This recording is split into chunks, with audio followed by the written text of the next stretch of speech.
July 24, 1943. Radar station Himmelbett Eisbär, near Hamburg, Germany. A heavy silence filled the control room.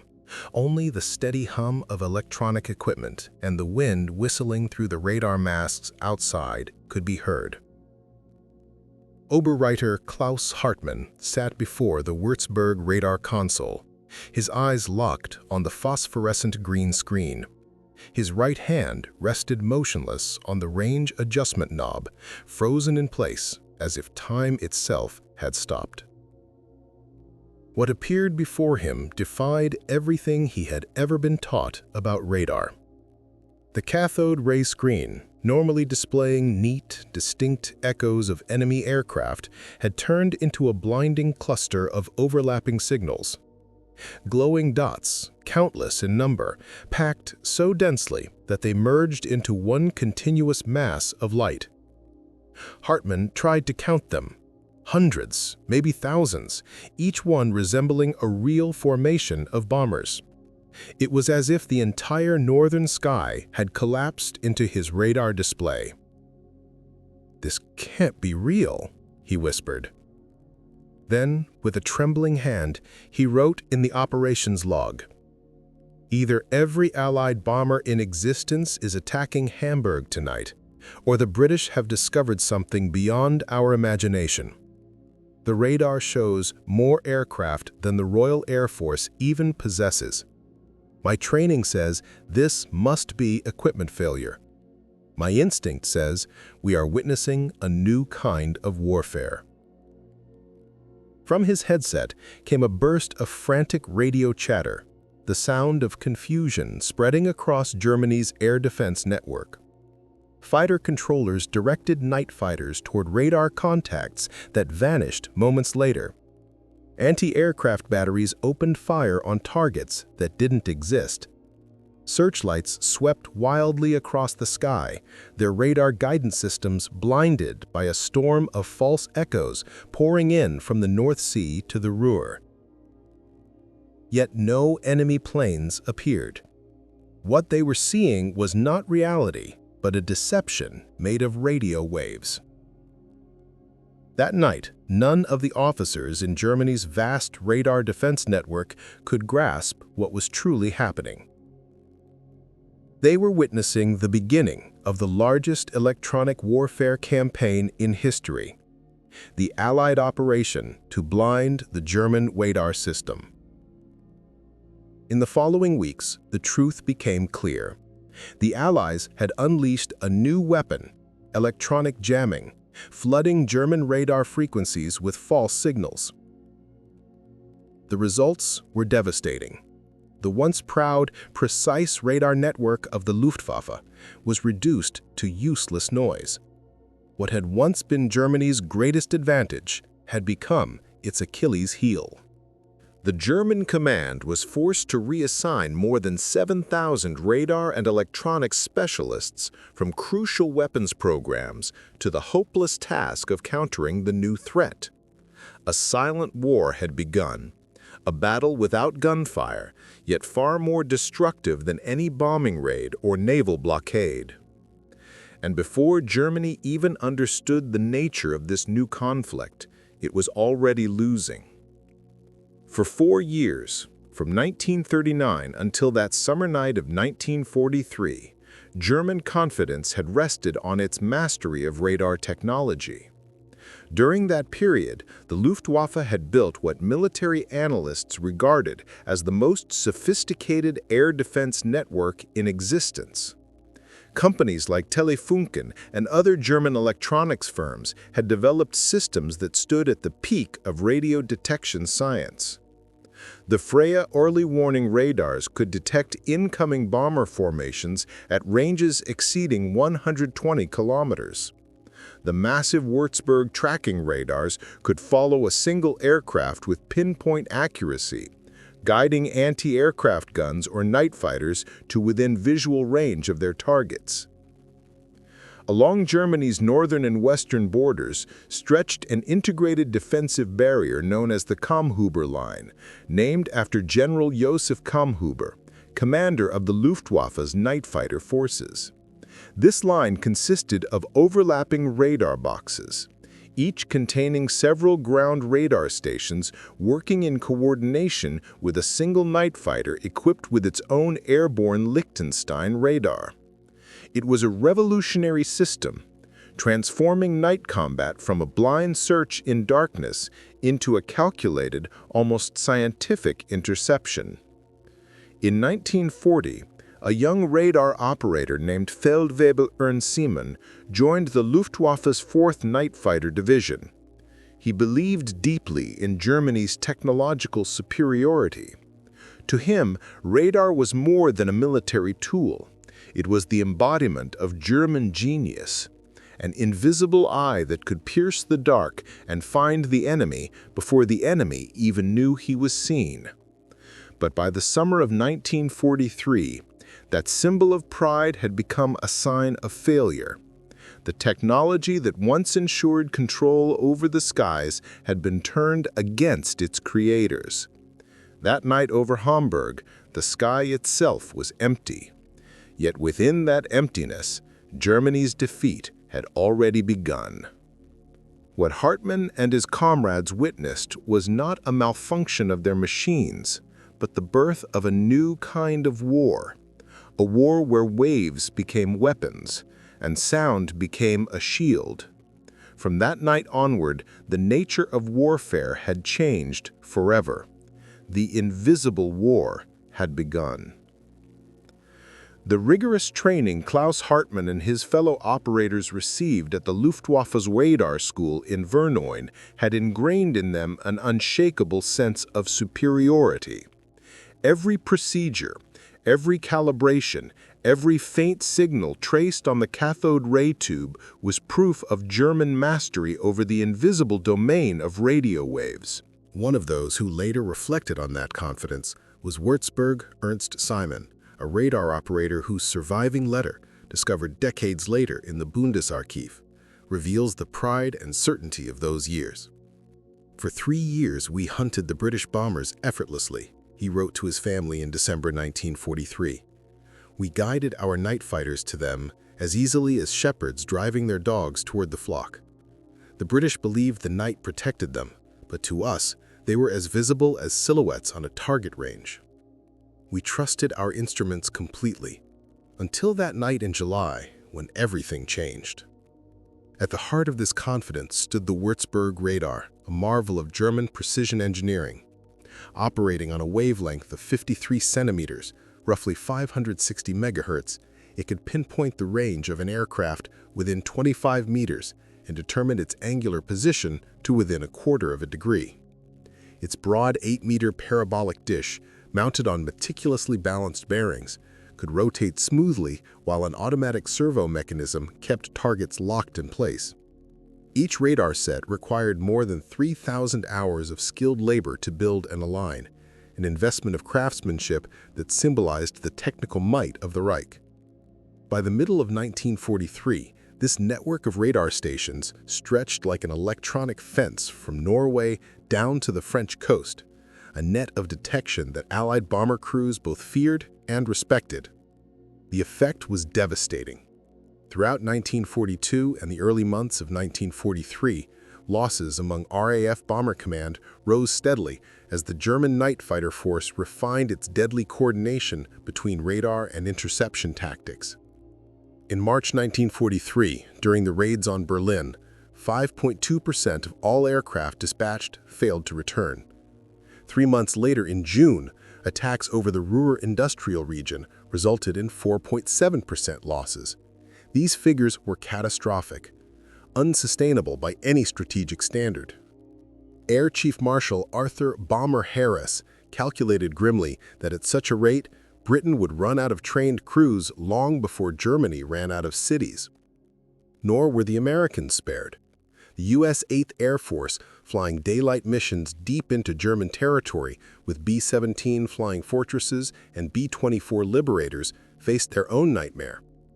The German Würzburg radars tracked the tight bomber formations with chilling precision, feeding positional data into analog fire control computers that calculated the exact intersection of shell trajectories and flight paths. The result was radar-guided flak that tore through bombers with mechanical consistency. In some missions, losses exceeded 10%, numbers that strained the limits of morale and manpower. During the fateful Schweinfurt raid in August 1943, 376 bombers took off. 60 never came back, a 16% loss rate, a staggering figure that nearly broke the backbone of America's strategic bombing campaign.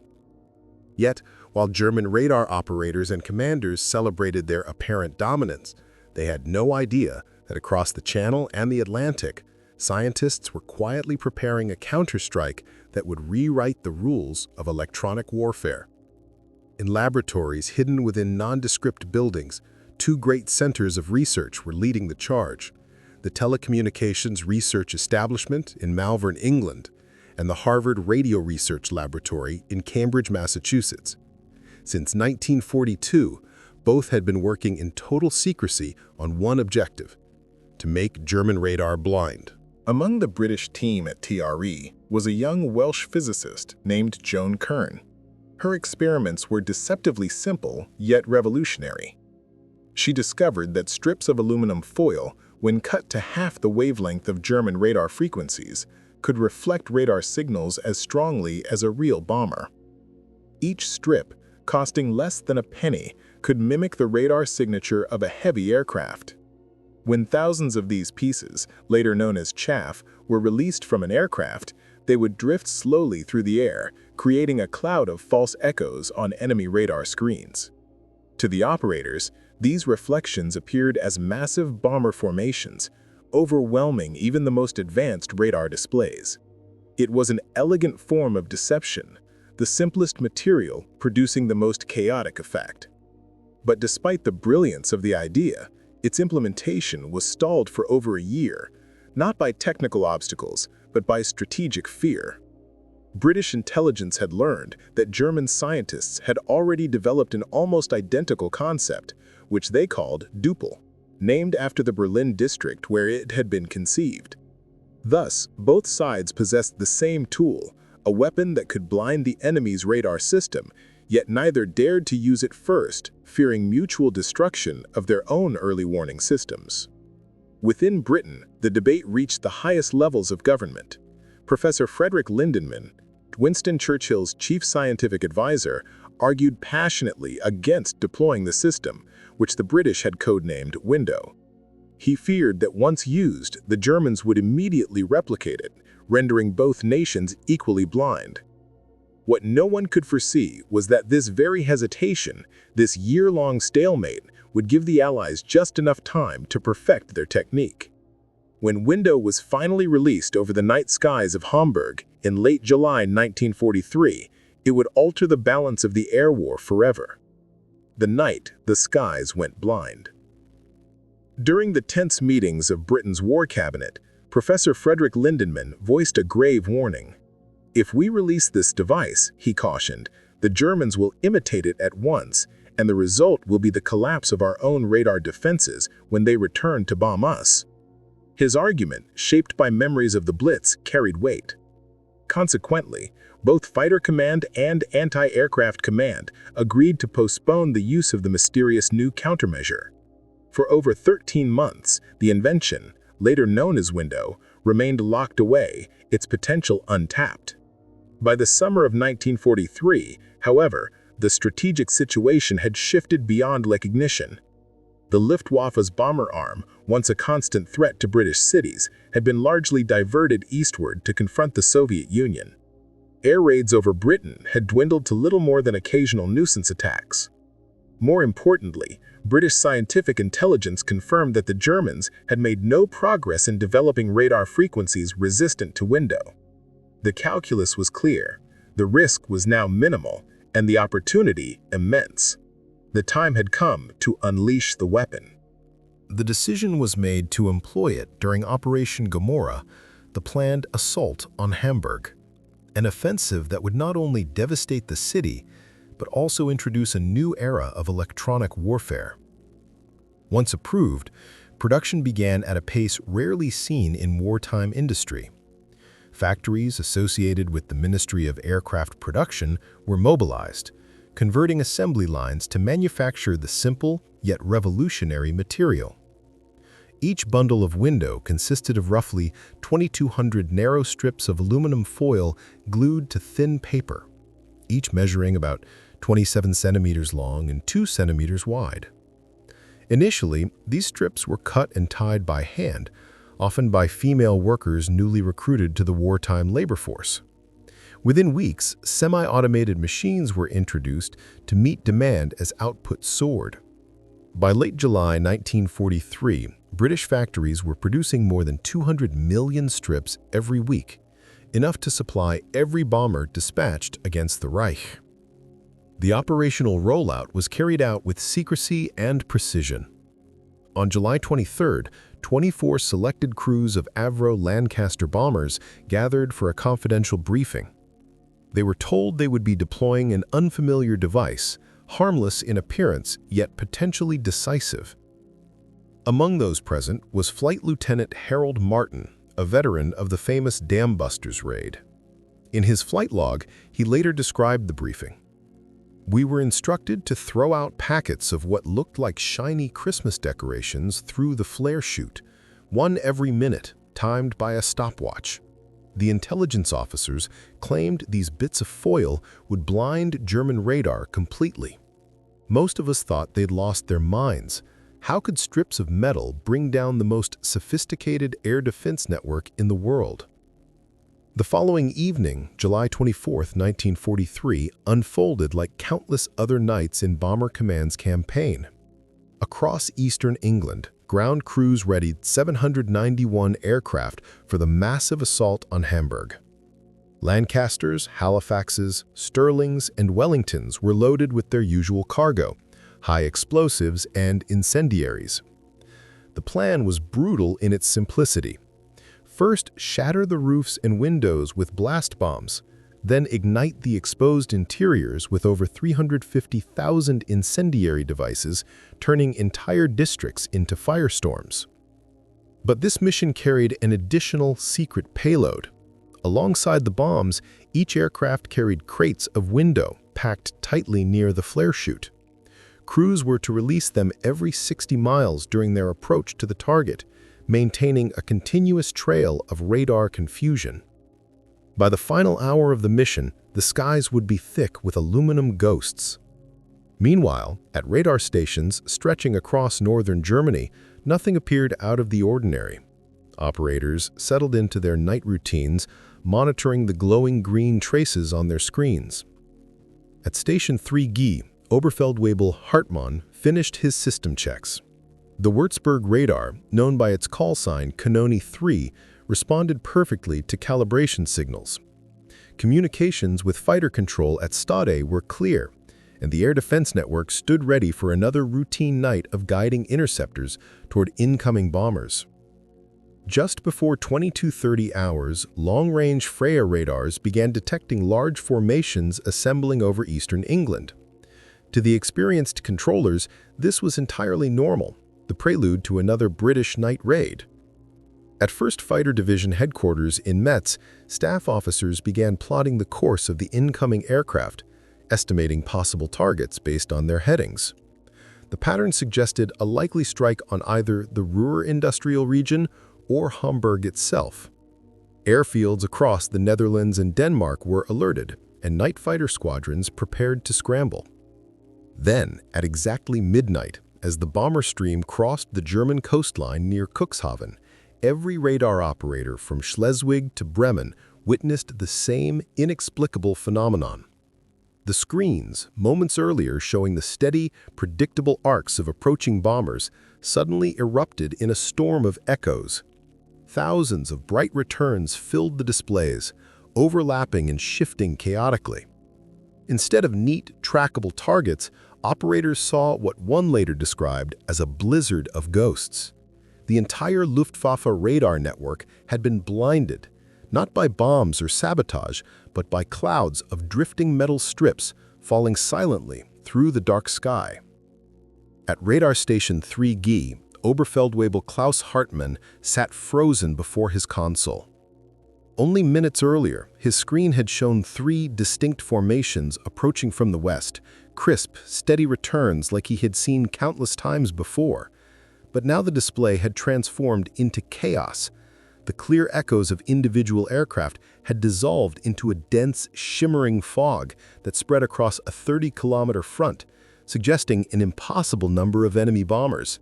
His finely tuned instrument, once the very model of precision, was suddenly useless.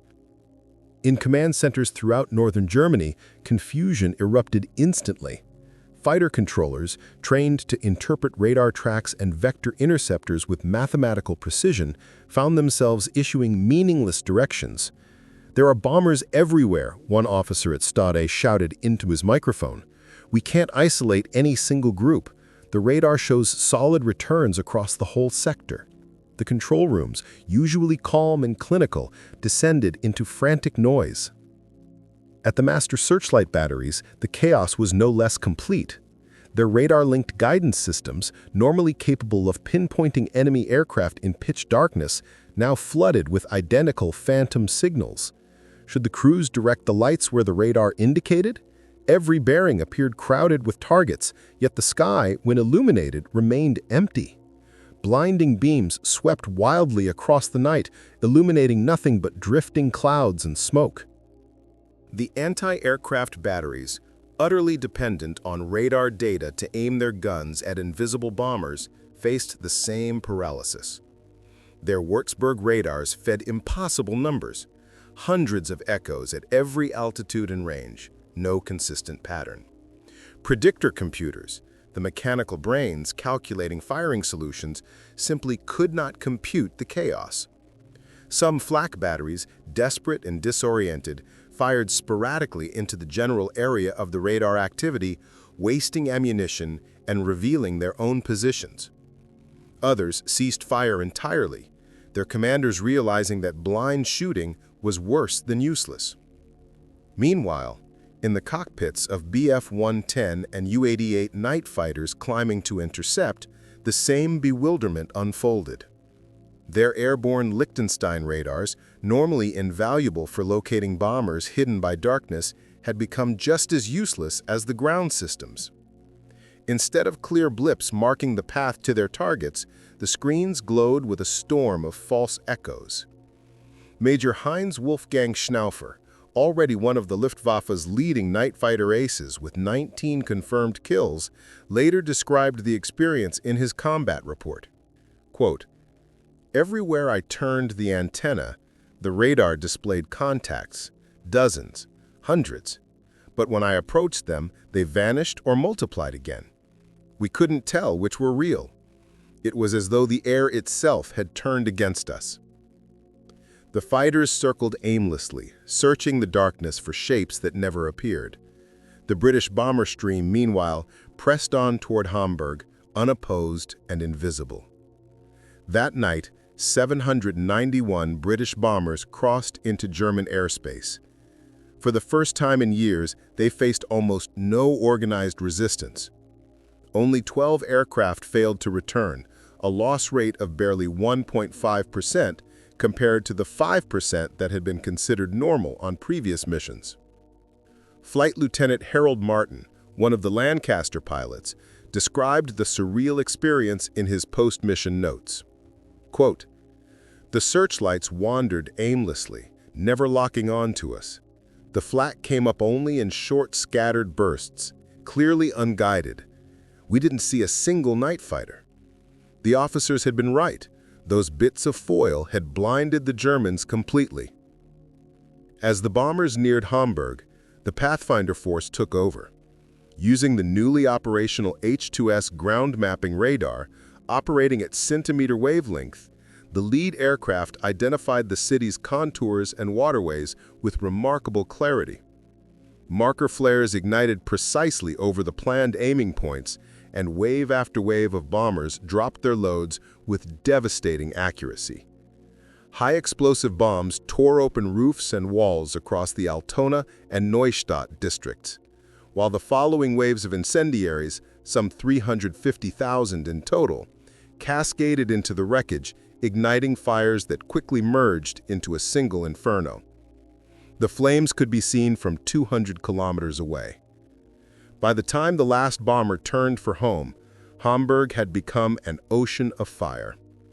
Later reports from the city's fire department recorded over 2,300 separate blazes, far beyond any hope of containment. Back at Station 3G, Hartmann stared in exhaustion at his radar screen as dawn began to lighten the eastern horizon. Gradually, the mysterious haze faded and the familiar, distinct echoes of retreating bombers reappeared. His Würzburg radar was functioning perfectly again, as though nothing had ever been wrong.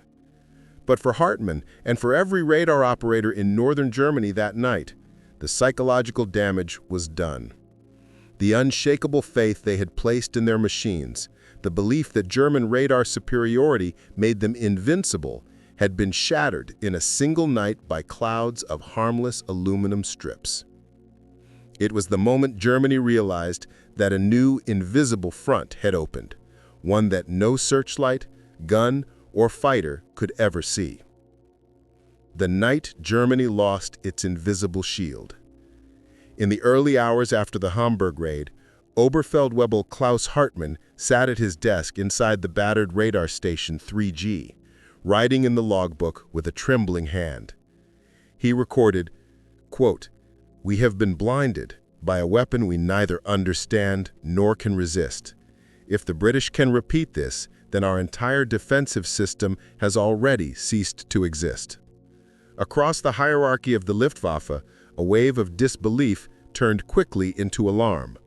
The following morning, General Joseph Kammhuber, head of the German Night Fighter Command, called an emergency meeting of radar engineers, senior officers, and scientists from the major defense laboratories. The question on everyone's lips was the same: what exactly had the British done to us?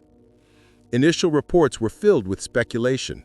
Some believed the Allies had discovered a way to jam radar frequencies electronically.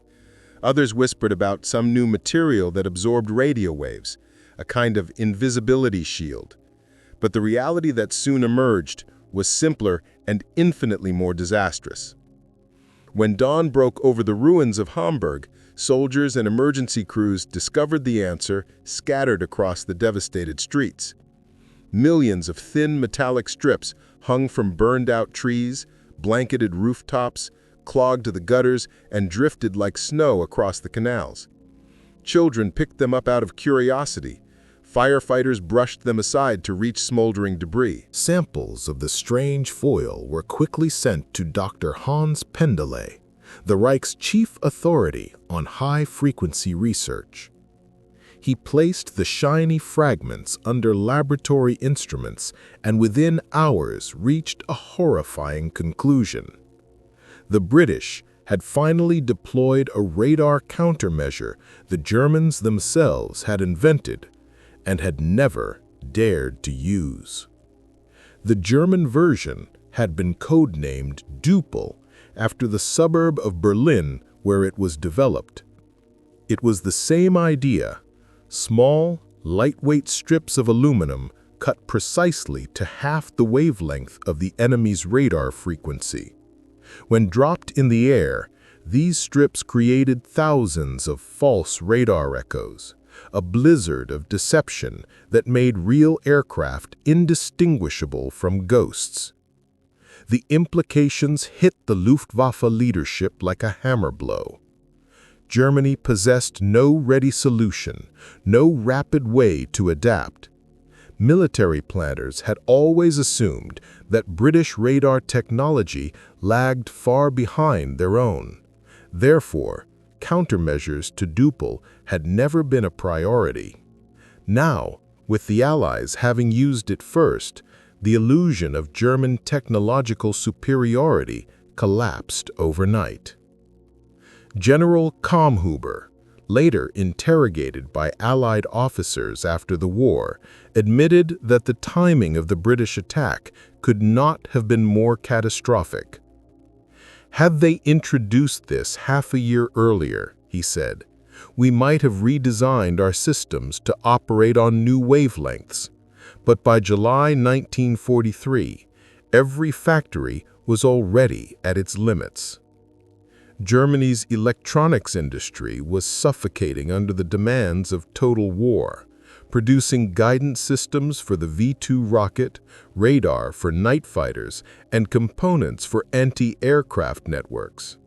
There was no spare labor, no material, and no time to retool production for entirely new radar frequencies. In desperation, the Luftwaffe turned to improvisation. Oberst Hajo Hermann, a daring bomber pilot turned tactician, proposed an unorthodox plan he called Wilde Sau, literally wild boar. His idea was brutally simple: send single-seat day fighters, such as the FW-190, into the night skies without radar.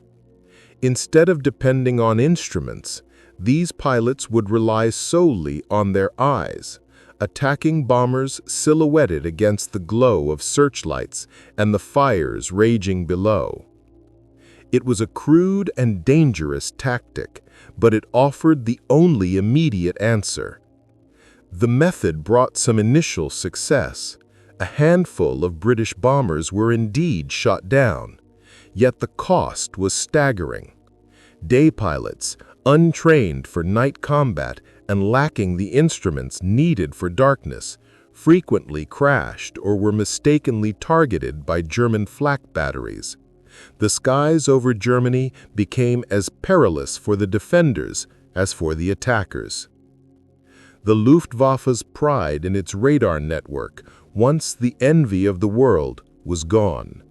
What had been a precise, mathematical defense system had turned into a guessing game guided by instinct and luck. It was, as one German engineer later described it, a medieval battle fought in the age of electronics. Meanwhile, across the Atlantic, the United States took careful note of the British triumph. At the Harvard Radio Research Laboratory, scientists redoubled their efforts to develop not just passive decoys like window, but active jamming systems capable of directly blinding enemy radar through radio interference. The result was a family of devices collectively known as carpet, designed specifically to neutralize Würzburg gun-laying radars, the same systems that directed Germany's deadly anti-aircraft fire. When installed on American B-17 Flying Fortresses and B-24 Liberators, these transmitters could flood radar screens with noise, turning precision gunnery into random chaos. The battle for control of the electromagnetic spectrum, once a theoretical pursuit of scientists, had now become a full-scale front in the war. And on that front, by the end of 1943, Germany was no longer the hunter, it was the hunted. Active jamming and the countermoves of 1943. The carpet system marked a decisive step forward in Allied electronic warfare, an active transmitter that sought out enemy radar and injected disruptive energy directly into it. Unlike the passive chaff technique known as window, which depended on dumped foil reflecting radar pulses, carpet actively located Würzburg-type transmissions and overlaid them with broadband noise. The bomber-mounted A/APT2 package paired a search receiver with a high-power transmitter.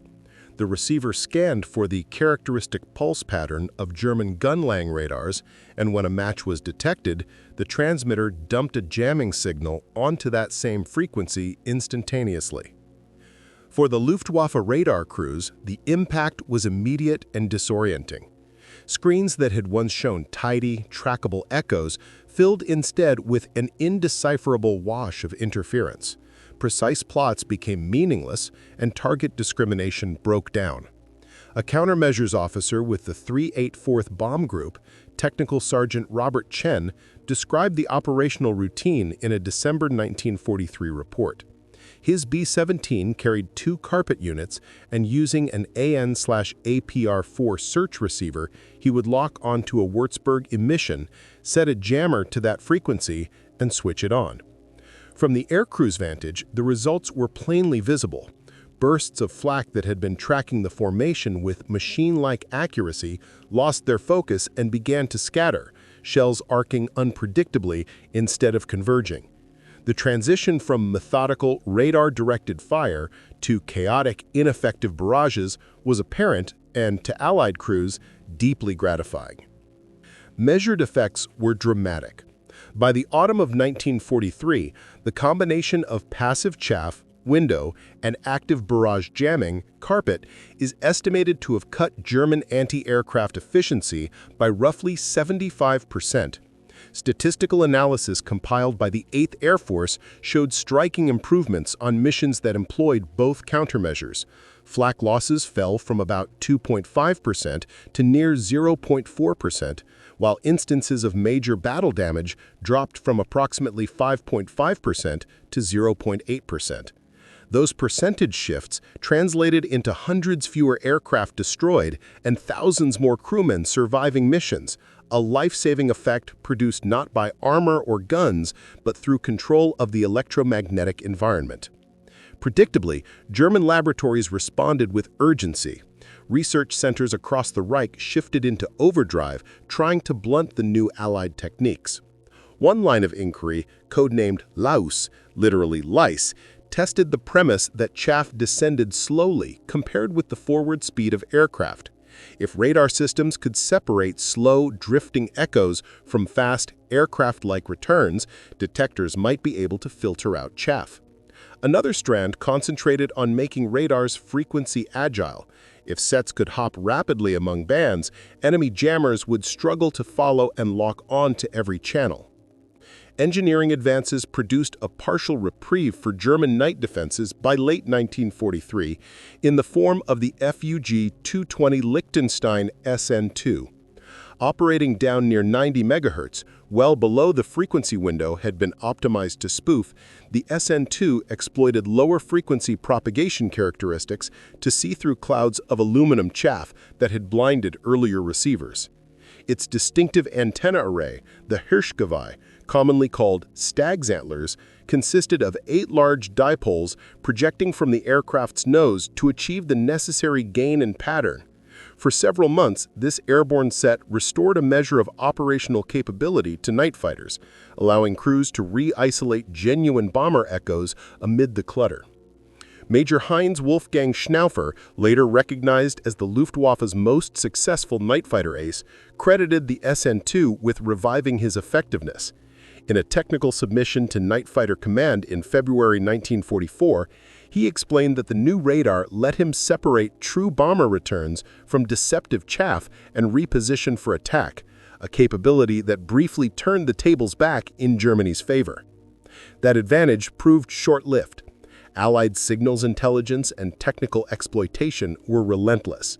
The balance shifted decisively when, in the spring of 1943, 3 German radar operators, among them Oberleutnant Herbert Schmidt and his crew, defected to Scotland in a Ju-88 night fighter equipped with an early Liechtenstein BC set.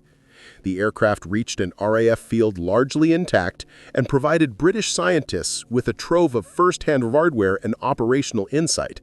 Within weeks, engineers at the Telecommunications Research Establishment, TRE, had converted that intelligence into new offensive tools.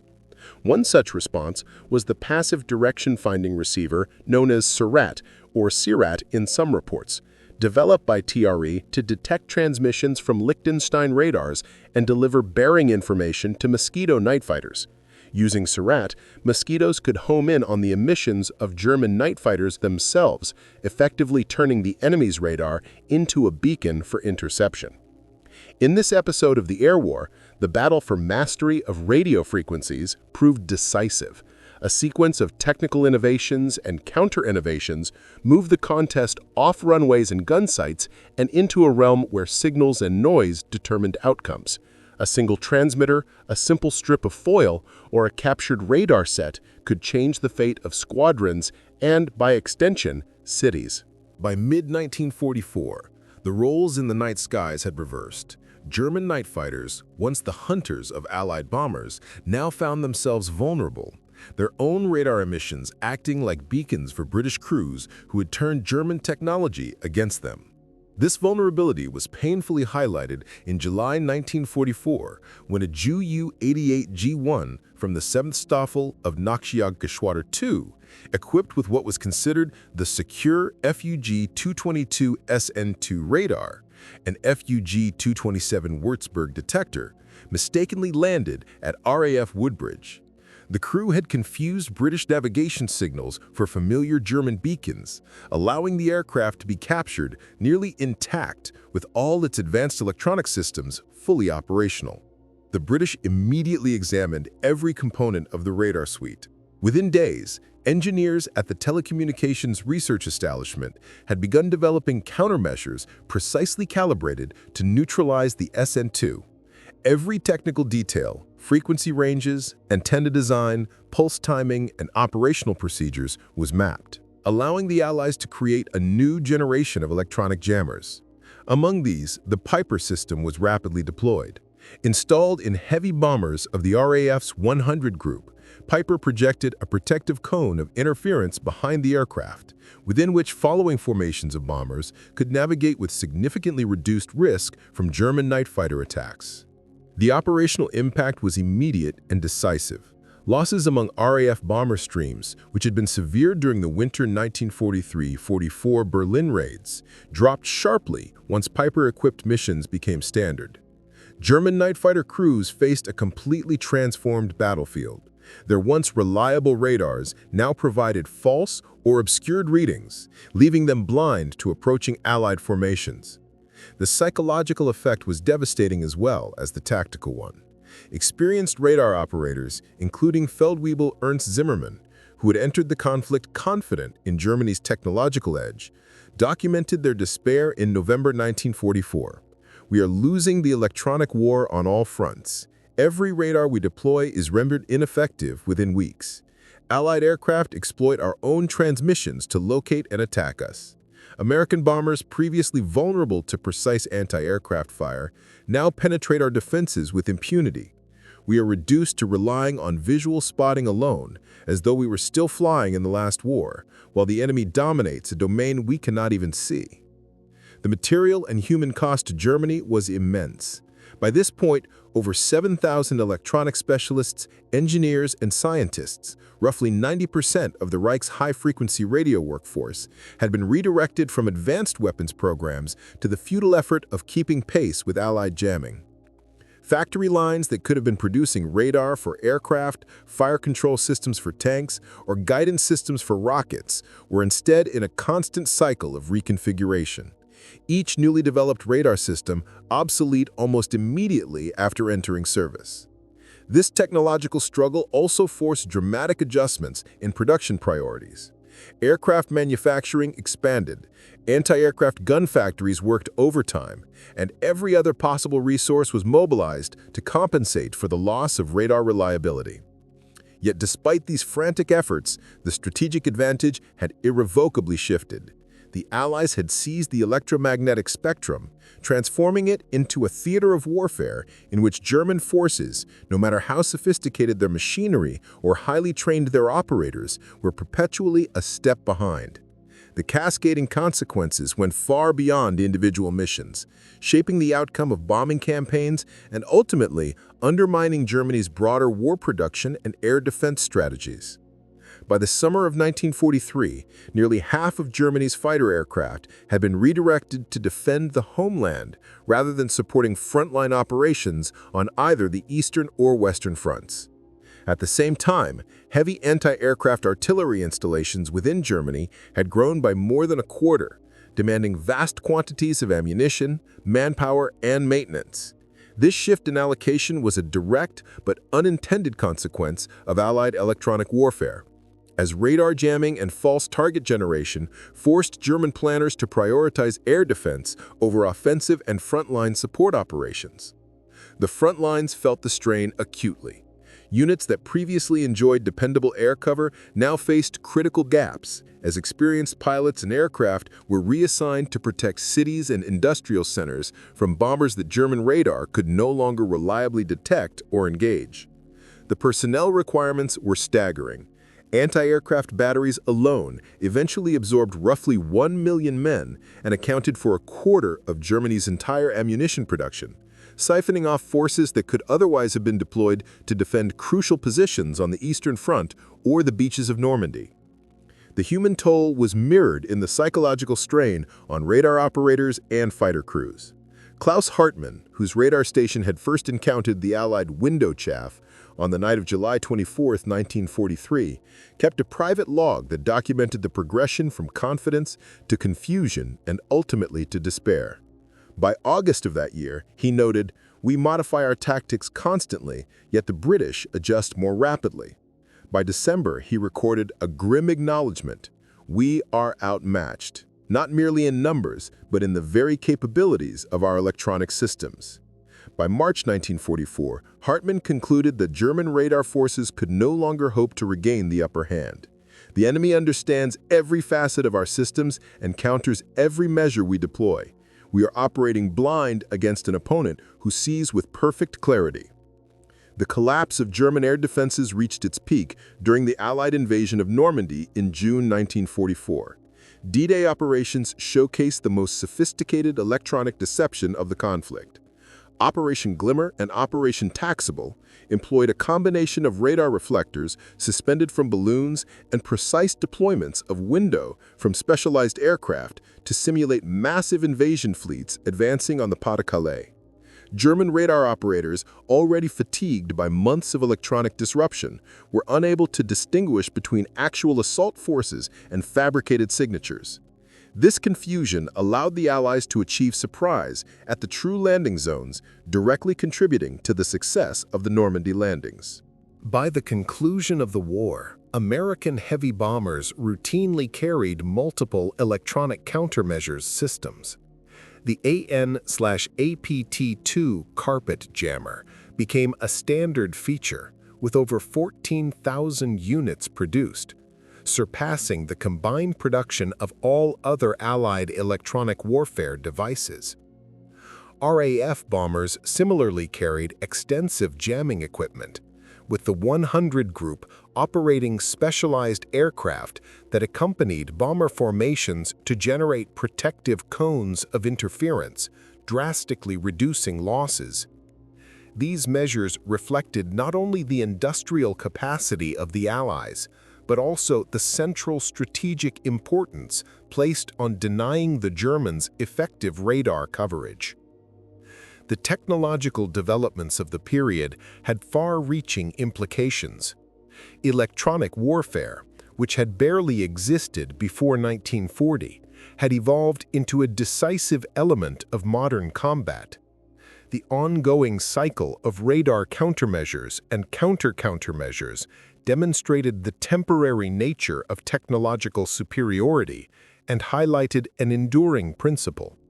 The battle between detection and deception is continuous, with visibility and invisibility constantly in flux. Post-war interrogations of German radar specialists confirmed the extent of their defeat, revealing how profoundly Allied electronic strategies had reshaped air warfare. The lessons learned during this period would influence military research and doctrine for decades, establishing electronic dominance as a cornerstone of strategic planning in future conflicts. In June 1945, Dr. Hans Pendel provided detailed testimony to Allied intelligence officers, offering a thorough evaluation of Germany's electronic warfare failures. He identified the July 1943 deployment of Window as the decisive moment from which German radar defenses never recovered. From that night onward, every measure we implemented was reactive, he explained. We were constantly attempting to neutralize Allied innovations rather than developing new capabilities ourselves. By 1944, German countermeasures lagged roughly 6 months behind Allied jamming technology, a deficit that expanded to over a year by 1945. Pendle emphasized that this failure was not due to a lack of expertise among German scientists. Rather, it resulted from the combination of Allied intelligence, industrial scale, and systematic innovation. We were engaged in a competition of technological adaptation that we were structurally unable to win, he concluded. General Josef Kammhuber, architect of the famed Kammhuber Line, echoed this assessment. The defensive radar network that had provided such a decisive advantage in 1941 and 1942 became effectively obsolete almost overnight with the introduction of window. We tried to adjust our procedures, Kammhuber testified, but each adaptation was met with new Allied jamming within weeks. The final degradation occurred when our own aircraft became unintentional guides for enemy fighters. Our radar emissions were now beacons, directing British night fighters straight to us. The psychological toll on German night fighter crews was profound. Operators quickly realized that each activation of their onboard radar exposed their position to British mosquitoes equipped with Surette detection systems. In effect, the hunters had been transformed into the hunted. Allied electronic warfare created a situation in which German crews could no longer rely on the very technology that had previously guaranteed their operational advantage. The broader impact on the strategic bombing campaign was equally decisive. The success of Allied raids depended not solely on the tonnage of bombs dropped, but on the systematic neutralization of German radar and anti-aircraft defenses. Post-war analyses demonstrated a dramatic reduction in bomber losses once radar countermeasures were fully deployed. Prior to widespread implementation of window and jamming techniques in 1943, bomber command missions typically suffered average losses of 4.5% per sortie. By the end of 1944, with comprehensive electronic warfare in place, loss rates had dropped to approximately 1.5%, despite Germany fielding an even larger number of air defense units. The U.S. 8th Air Force experienced similarly striking improvements. Once the carpet jammers were standard equipment, losses to anti-aircraft fire fell by an estimated 75%, representing hundreds of bombers spared and thousands of aircrew lives preserved. Conservative post-war calculations indicate that radar countermeasures alone prevented the destruction of over 450 heavy bombers in the 8th Air Force, safeguarding roughly 4,500 personnel. Bomber command figures reflected comparable benefits, with an estimated 800 aircraft surviving due to reduced attrition directly attributable to window and Allied jamming operations. The evidence confirmed that the evolution of electronic warfare had fundamentally altered the calculus of aerial combat. By neutralizing German radar, the Allies not only reduced aircraft losses, but also imposed a sustained strategic advantage, demonstrating that technological innovation could decisively shape the outcome of a modern military campaign. These figures were not merely abstract numbers. They represented men who survived the war and returned home, their survival owed directly to the ingenuity of British and American scientists who had outpaced German radar technology. The conflict in the electromagnetic spectrum, invisible to the naked eye, proved to be as strategically decisive as any conventional battle fought with bombs or artillery. Klaus Hartmann, the German radar operator present during the first window deployment, lived through the war and emigrated to the United States in 1952, eventually establishing a career as an electronics engineer in California. In a 1978 interview conducted for a military history project, he recounted the events of that July night 35 years earlier. He recalled, "The moment my radar screen filled with inexplicable signals, I understood that the entire dynamic had shifted. Although I could not fully grasp the mechanism at the time, the British had accomplished something we had deemed impossible. They rendered their bombers effectively invisible, not through camouflage or subterfuge, but by overwhelming our capacity to separate signal from noise." In hindsight, that was the night Germany lost the air war. The outcome was decided before we even realized the game had changed.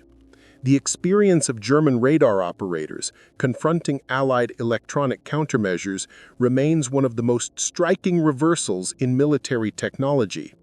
It underscored that warfare is not determined solely by sheer firepower or manpower, but by knowledge, innovation, and the ability to anticipate the enemy's moves in domains invisible to conventional observation. The side capable of both outthinking and outproducing its opponent in the electromagnetic spectrum gained a decisive edge that no level of courage or discipline could offset. Despite their training and expertise, German radar personnel were forced to contend with challenges that their commanders had never envisioned. Allied engineers solved problems that German planners had not even considered, creating a situation in which highly skilled operators were rendered ineffective by technological solutions deployed from thousands of miles away. The implications extended far beyond radar itself. Electronic warfare established the critical principle that modern combat spans multiple dimensions simultaneously. Control of the electromagnetic spectrum became as vital as dominance over air, land, or sea. Nations that recognized this reality and invested strategically in electronic capabilities gained enduring advantages that decisively shaped the outcomes of major operations. For Germany, the shock of July 24, 1943 was irreversible. Thousands of simple strips of aluminum foil, lightweight, inexpensive, and easily deployed, had neutralized some of the most advanced radar systems in the world. By the time German commanders understood what had happened, the invisible battle had already been lost. This defeat was particularly catastrophic because it occurred before many even realized a new form of warfare was underway. To be vanquished in a conflict one did not know existed remains perhaps the most profound and unsettling type of military loss.